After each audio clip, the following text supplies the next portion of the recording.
Hello friends, कैसे हैं आप सब। आप सभी का आपके अपने YouTube channel sociology with Sangeeta में मैं संगीता स्वागत करती हूं। आज की जैसे हेडिंग से ही आप लोग को पता चल गया होगा कि आज के क्लास में हम लोग राजनीतिक समाजशास्त्र के संदर्भ में देखेंगे। और ये जो टॉपिक है ये आपका एमए थर्ड ईयर में भी आपको आया है। और उसके बाद जो हमारा यूपीएससी सोशोलॉजी का अगर आप सिलेबस देखिएगा तो उसमें भी आपको राजनीतिक समाजशास्त्र के विषय के संदर्भ में देखना होगा। तो राजनीतिक समाजशास्त्र जो है ये इतना ब्रॉड है कि अगर मैं इसको 5 मिनट या 10 मिनट में आपको बताऊं तो ये बहुत ही कम होगा, क्योंकि इसका एक स्पेशल बुक ही है, इसको लेकर एक इसकी स्पेशल बुक की ही रचना की गई है। लेकिन हम लोग को उतना डिटेल्स में नहीं जानना है, इसका बेसिक हम लोग नॉलेज जानेंगे कि आखिर राजनीतिक समाजशास्त्र होता क्या है। तो चलिए क्लास को लेट ना करते हुए हम लोग स्टार्ट करते हैं। तथा आप सभी से मेरी ये रिक्वेस्ट है कि अगर आपको क्लास हेल्पफुल लगे तो प्लीज़ इसे शेयर करें तथा मेरे चैनल पर नए हो तो प्लीज़ सब्सक्राइब करें। और आपके लाइक्स तथा आपके कमेंट्स मुझे मोटिवेशनल का काम करते हैं ताकि मैं आप तक और बेहतर क्लास को और बेहतर वीडियो को लेकर आ सकूं।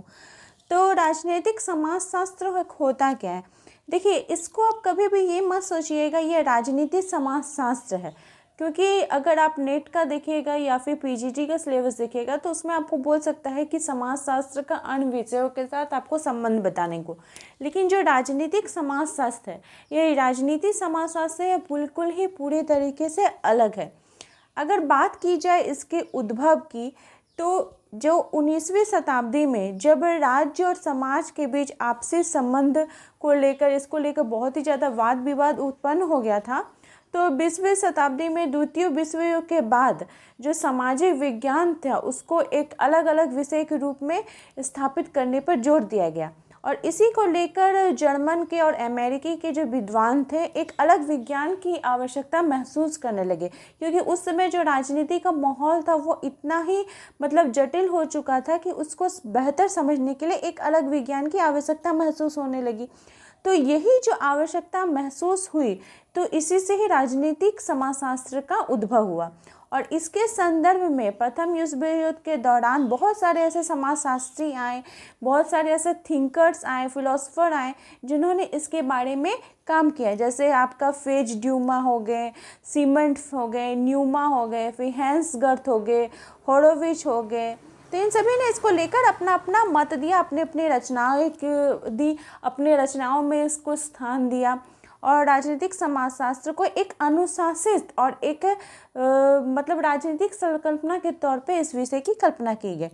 तो राजनीतिक समाजशास्त्र क्या करता है, तो समाज के सामाजिक आर्थिक पर्यावरण से जो उत्पन्न तनाव होते हैं और जो संघर्ष होते हैं इसका वो अध्ययन करता है। समाजशास्त्र क्या है, समाज का विज्ञान है। समाज के अंतर्गत व्यक्ति कैसे रहते हैं, संस्थाएं हो गए, जातियां हो गए, इन सभी का जो अंतर संबंध होता है वो क्या करता है, वो इसका अध्ययन किया जाता है। और अगर हम बात करें तो राजनीतिक समाजशास्त्र जो है वो इन्हीं अध्ययनों का कि राजनीति और समाजशास्त्र इन दोनों के बीच किस प्रकार का जो इंटरेक्शन है उसको यह गहन अध्ययन के रूप में काम करता है। अगर हम बात करें कि राजनीतिक समाजशास्त्र के जनक कौन है, तो राजनीतिक समाजशास्त्र के जनक अरस्तु जी हैं, जिनकी पुस्तक एथिक्स एंड पॉलिटिक्स, ये जो पॉलिटिक्स बुक है ना, ये इसी बुक्स में उन्होंने राजनीतिक समाजशास्त्र के संदर्भ में बात की है। और प्लेटो जी की पुस्तक बहुत ही फेमस पुस्तक है द रिपब्लिक, इसके बारे में इन्होंने बताया है। और अगर हम देखें कि राजनीतिक समाजशास्त्र का परिचय क्या है, तो आज के क्लास में हम लोग जिस चीज़ के बारे में डिस्कस करेंगे वो हो जाएगा, इन इम्पोर्टेंस बिंदुओं पर हम लोग देखेंगे कि राजनीतिक समाजशास्त्र का अर्थ एवं परिभाषा क्या है, इसकी विषय वस्तु क्या है, इसके विशिष्ट उपागम क्या है, तथा ये जो परिभाषाएं हैं उसके आधार पर कौन कौन सी विशेषताएं निकल के सामने आई हैं, तथा राजनीतिक समाज का समाज के बीच जो राजनीतिक व्यवस्था है उसका समाज के बीच किस प्रकार से रिलेशन है। तो समाजशास्त्र क्या है, सभी समाज विज्ञानों में सबसे नवीन विज्ञान है। समाजशास्त्र के अंतर्गत जो मानव समाज से जुड़ी विभिन्न प्रक्रियाओं का अध्ययन किया जाता है। इस नवीन विज्ञान को जन्म देने का श्रेय इनको जाता है तो अगस्त कॉम्ट जी को जाता है। उन्होंने सन 1838 में सर्वप्रथम इस नवीन विज्ञान को समाजशास्त्र कहा। अतः हम कह सकते हैं कि समाजशास्त्र के जनक कौन है, अगस्त्य कॉम्टे जी हैं। और समाजशास्त्र के अंतर्गत जो मनुष्य होते हैं उनके जो संबंध के होते हैं और उनके संबंधों के बीच जो विभिन्न प्रक्रियाएं होती हैं और वो प्रक्रियाएं जो व्यवस्थित और उसका जो वैज्ञानिक तौर तरीके के हम लोग छोटे से छोटे रूप में जब अध्ययन करते हैं तो उसी प्रक्रियाओं के लिए एक अलग विषय की आवश्यकता भी महसूस हुई। तो आज समाजशास्त्र का क्षेत्र बहुत ही बड़ा है और स्वतंत्र है और वो अपने एक अस्तित्व में भी आया है। इसी कारण से हम कह सकते हैं समाजशास्त्र नई नवीन शाखाओं को भी जन्म दिया है। जैसे इसी के अंतर्गत आपको ग्रामीण समाजशास्त्र, जनजातीय समाजशास्त्र, नगरीय समाजशास्त्र, औद्योगिक समाजशास्त्र, अपराध शास्त्र और धर्म का समाजशास्त्र आदि भी आप लोगों को पढ़ने को मिलेंगे। अब हम लोग देखते हैं कि जो राजनीतिक समाजशास्त्र है वो क्या कर रहा है, तो समाज और राजनीति के बीच जो इंटरेक्शन उसका बहुत ही गहन तरीके से अध्ययन कर रहा है, उसका विश्लेषण कर रहा है, एक सुव्यवस्थित ढंग से कर रहा है। क्योंकि देखिए राजनीतिक समाजशास्त्र की अगर हम बात करें तो ये क्या करता है, ये राजनीतिक सामाजिक संरचनाओं, समूह, राजनीतिक संस्थाओं और व्यवहारों का अध्ययन करता है और साथ ही राजनीतिक समूहों पर पड़ने वाले जो बाह्य प्रभाव होते हैं जिसके कारण समाज में प्रभाव पड़ता है, उन सभी का ये अध्ययन करता है। अगर हम बात करें राजनीतिक समाजशास्त्र, अगर इसका हमको संधि विच्छेद करना पड़े तो राजनीतिक जोड़ समाजशास्त्र, राजनीतिक में क्या हो जाए कि राजनीतिक जितने भी प्रकार के घटनाएं होंगे, प्रक्रियाएं होंगे, उन सभी का राजनीति से रिलेटेड जितनी बातें होगी वो राजनीतिक के अंतर्गत आ जाएंगी और सामाजिक घटनाएं, इसके प्रक्रियाएं, इसके सम्मिलित रूप का जब अध्ययन होता है तो वो किसके अंतर्गत होता है, समाजशास्त्र के अंतर्गत किया जाता है। तो इसी को लेकर जो विभिन्न समय पर विभिन्न समाजशास्त्रियों ने इसकी परिभाषाएं भी दी है, बहुत सारे अच्छी परिभाषाएं दी हैं जिसको कि हम लोग एक एक करके समझते हैं। तो सबसे पहले जो हमारे थिंकर है वो है हाउसे तथा ह्यूज। इन्होंने बताया कि राजनीतिक समाजशास्त्र समाजशास्त्र की एक शाखा है जिसका संबंध मुख्य रूप से किससे है, राजनीति से है और समाज के अंतःक्रिया का विश्लेषण से, जैसे मैंने आपको अभी बताया। उसके बाद सेकंड हमारे जो थिंकर है वो है जेनोविट्स। इन्होंने बताया जब हम लोग व्यापक अर्थ में राजनीतिक समाजशास्त्र समाज के सभी संस्थागत पहलुओं को की शक्ति के सामाजिक आधार पर जब इसका अध्ययन किया जाता है और इस परंपरा में राजनीतिक समाजशास्त्र स्तरीकरण के प्रतिमानों तथा संगठित राजनीति में इसके परिणामों का अध्ययन करता है। जो व्यक्ति समाज के अंतर्गत रहते हैं, हर व्यक्ति का समाज में एक अलग अलग स्थान है, तो उसका जो स्तरीकरण है समाज के अंतर्गत वो किस आधार पर है, इन सभी का कौन अध्ययन करता है, तो राजनीतिक समाजशास्त्र अध्ययन करता है। हमारे थर्ड थिंकर है लिपसेट महोदय जी। इन्होंने बताया कि राजनीतिक समाजशास्त्र को समाज एवं राजनीतिक व्यवस्था के तथा सामाजिक संरचनाओं एवं सामाजिक संस्थाओं के पारस्परिक अंतर संबंधों के अध्ययन के रूप में परिभाषित किया जाता है।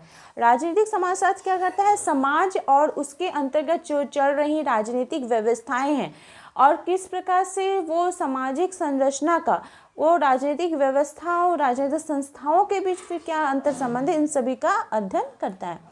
हमारे फोर्थ थिंकर हैं बेनेडिक्ट महोदय जी। इन्होंने बताया कि राजनीतिक विज्ञान राज्य से प्रारंभ होता है और इस बात की जांच करता है कि यह समाज को कैसे प्रभावित करता है। राजनीतिक समाजशास्त्र समाज से प्रारंभ होता है और इस बात की जांच करता है कि वो राज्य को कैसे प्रभावित करता है। हम बात करें तो विभिन्न परिभाषाओं के आधार पर कि जो राजनीतिक समाजशास्त्र है इसकी निम्नलिखित विशेषताएं, तो कौन कौन सी विशेषताएं हैं कि राजनीतिक समाजशास्त्र राजनीतिक विज्ञान नहीं है क्योंकि इसमें मात्र राज्य सरकार के औपचारिक संरचनाओं का अध्ययन नहीं होता है। सेकेंड, ये समाजशास्त्र भी नहीं है क्योंकि इसमें मात्र सामाजिक संस्थाओं का भी अध्ययन नहीं किया जाता, ये दोनों के अंतर संबंधों का अध्ययन करता है। इसमें राजनीति का समाजशास्त्रीय परिवेश में अध्ययन किया जाता है। इसमें राजनीतिक समस्याओं को आर्थिक और सामाजिक परिवेश में देखा जाता है और इसकी जो विषय वस्तु और कार्य पद्धति है वो समाजशास्त्र तथा राजनीति दोनों विषयों से लिया गया है। अतः हम स्पष्ट हो जाता है कि राजनीतिक समाजशास्त्र राजनीतिक विज्ञान और समाजशास्त्र दोनों के गुणों को अपने में समाविष्ट करते हुए दोनों का अधिक विकसित रूप से प्रतिनिधित्व करता है। इसी का संदर्भ में एक और थे एस लिप्सेट महोदय। उन्होंने बताया कि इस बात को स्पष्ट करते हुए बताते हैं कि यदि समाज व्यवस्था का स्थायित्व समाजशास्त्र की केंद्रीय समस्या है तो राजनीतिक व्यवस्था का स्थायित्व अथवा जनतंत्र की सामाजिक परिस्थिति राजनीतिक समाजशास्त्र की मुख्य चिंता है। अब हम लोग देखते हैं कि राजनीतिक समाजशास्त्र की विशेषताएं कौन कौन सी हैं। तो राजनीतिक समाजशास्त्र की राजनीति शास्त्र से पृथकता है।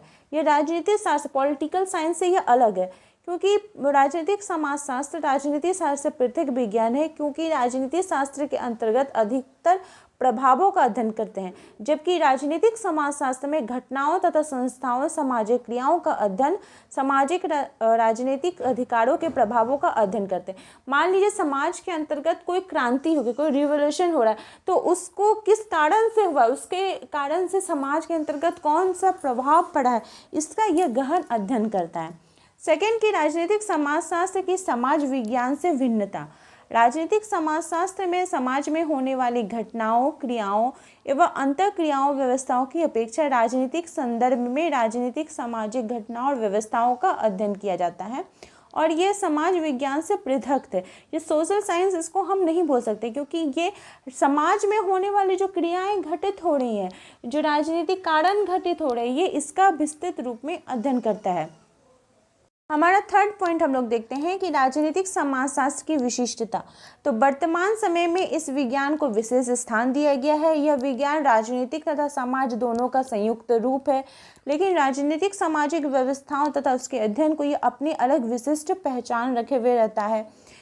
इस विज्ञान की विषय वस्तु एवं क्षेत्र भी विशिष्ट स्थिति तक ले जाने के लिए बात की जाती है। और फिर हमारा फोर्थ पॉइंट है कि राजनीतिक समाजशास्त्र एक आधुनिक रूप या नवोदित शिशु के रूप में। राजनीतिक समाजशास्त्र समाजशास्त्र की एक शाखा है तथा यह राजनीतिक शास्त्र एवं समाजशास्त्र दोनों विषयों का मिला जुला विज्ञान है। समाजशास्त्र एक आधुनिक विज्ञान है अतः राजनीतिक समाजशास्त्र भी आधुनिक विज्ञान है। यह दो विज्ञानों से उत्पन्न होने के कारण इसे एक नवोदित शिशु के रूप में कह सकते हैं, क्योंकि अभी इसका और अधिक विकास होना बाकी है। और ये जैसे राजनीतिक समाजशास्त्र की अगर बात की जाए, इसके क्षेत्रों की बात की जाए, तो ये नौकरशाही, इसके जो अभिजात वर्ग हैं उनका अध्ययन किया जाता है। जो उच्च वर्ग के लोग होते हैं उसका अध्ययन करता है कि कैसे वो समाज के अंतर्गत अपना दबाव बना के रखे हैं। यह प्रजातंत्र सामाजिक व्यवस्था का अध्ययन करता है कि कैसे ये समाज जो है, क्योंकि हमारा जो देश भारत है ये लोकतांत्रिक देश है, तो लोकतंत्र के कारण कौन कौन से यहाँ के लोगों को सुविधाएं उत्पन्न हुई हैं, उनके भलाई के लिए कौन कौन से कार्य किए गए हैं, क्या लोकतांत्रिक व्यवस्था में लचीलापन है कि नहीं, इसके अंतर्गत सुव्यवस्थित शासन व्यवस्था चल रही है कि नहीं, इन सभी का ये अध्ययन करता है। फिर यह राजनीतिक प्रक्रियाओं का अध्ययन करता है, जैसे आपका जनमत हो गया, लोक प्रचार हो गया, आंदोलन हो गया, इन सभी का यह अध्ययन करता है। यह दबाव बूक का अध्ययन करता है, मतदान का अध्ययन करता है। यह एक विचारधारा के रूप में अध्ययन करता है कि कैसे समाज के अंतर्गत रिवॉल्यूशन हो रहा है, कोई क्रांति हो रही है तो क्यों हो रही है। तो अगर हम इसकी विषय वस्तु की बात करें तो जो मिचेल महोदय थे उन्होंने राजनीतिक समाजशास्त्र को विषय वस्तु को निम्नलिखित भागों में विभाजित किया कि ये औपचारिक एवं अनौपचारिक संस्थाएं, संभात जन एवं उनकी सदस्यताएं, संघर्ष के आविर्भाव एवं नियमन, ये हित समूह एवं दबाव समूह का अध्ययन करता है। यह राजनीतिक मतों का अध्ययन करता है। यह राजनीतिक संस्थाओं के रूप में राजनीतिक दलों का अध्ययन करता है। इसके विभिन्न प्रकार के साधन जो शासन पद्धतियां हैं उसका अध्ययन करता है। और ये क्या है, एक वैज्ञानिक अध्ययन है कि वैज्ञानिक तरीकों से अध्ययन करता है। ये जानकारी लेने की कोशिश करता है कि समाज के अंतर्गत अगर मान लीजिए कोई समस्याएं हो रही हैं तो उस समस्या को कैसे हम लोग सुलझा सकते हैं, उसका कैसे सॉल्यूशन निकाल सकते हैं, समाज के अंतर्गत हम उसको कैसे उसका विकास कर सकते हैं, इसका राजनीतिक समाजीकरण हमारा कैसे हो सकता है, इन सभी का जो व्यवस्थित वैज्ञानिक ढंग से अध्ययन किया जाता है उसे ही राजनीतिक समाजशास्त्र कहा जाता है। तो आई होप आप लोगों को आज की क्लास हेल्पफुल लगी होगी। आपके अगर कोई भी डाउट्स हैं तो प्लीज़ मुझे कमेंट करके बताएं तथा मेरे चैनल पर बने रहने के लिए आप सभी का धन्यवाद।